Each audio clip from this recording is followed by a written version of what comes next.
नमस्कार, स्वागत है आपका हमारी गीता यात्रा के श्लोक नंबर 17 में। पिछले एपिसोड में हमने पांडवों के शंखनाद और उनके गुणों की महिमा को देखा।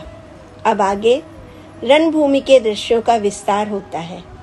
सैनिकों की व्यवस्था, नेताओं की छवि और दुर्योधन के मन के भाव। चलिए देखते हैं इस श्लोक में क्या कहा गया है और उससे हमें क्या सीख मिलती है। अर्थात दुर्योधन ने पांडु पुत्रों की व्यवस्थित और दृढ़ सेना को देखा जो युद्ध के लिए तैयार खड़ी थी और वह कुछ सोच में पड़ गया। दृष्टि का महत्व। दुर्योधन का पांडव सेना को देखना सिर्फ आंखों से देखना नहीं, यह एक मूल्यांकन है। नेता घटनाओं को कैसे पढ़ता है, यही उसकी अगली चाल को तय करता है। मन की प्रतिक्रिया।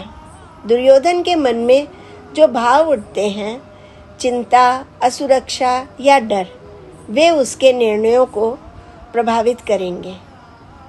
यही दिखाता है कि बाहरी दृश्यों का आंतरिक प्रभाव कितना तेज होता है। तैयारी बनाम आत्मविश्वास। पांडवों की सुव्यवस्था और दृढ़ता संदेश देती है।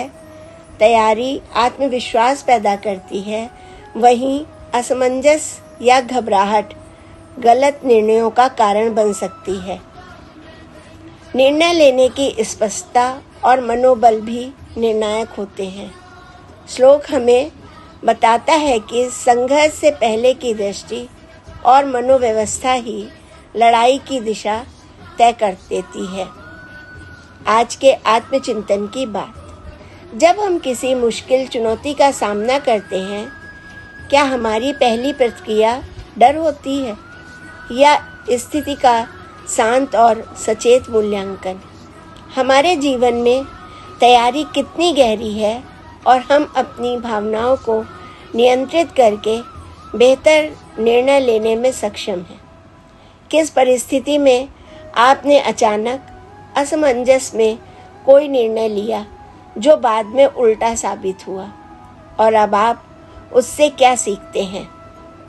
तो ये था अध्याय 1 श्लोक 17 का संदेश कि किसी भी संघर्ष से पहले दृष्टि और मनोव्यवस्था का क्या महत्व है। अगले श्लोक में हम आगे बढ़कर देखेंगे कि दुर्योधन अपनी भावनाओं और सलाहकारों के साथ कैसे पेश आता है और उससे क्या सबक मिलता है। अगर आपको यह पसंद आया हो तो हमारी गीता यात्रा को सब्सक्राइब करें और कमेंट में बताएं आपका क्या विचार है। क्या आप कठिन फैसलों में शांत रहते हैं या जल्दी प्रभावित हो जाते हैं? फिर मिलते हैं अगले श्लोक में। तब तक के लिए राधे राधे।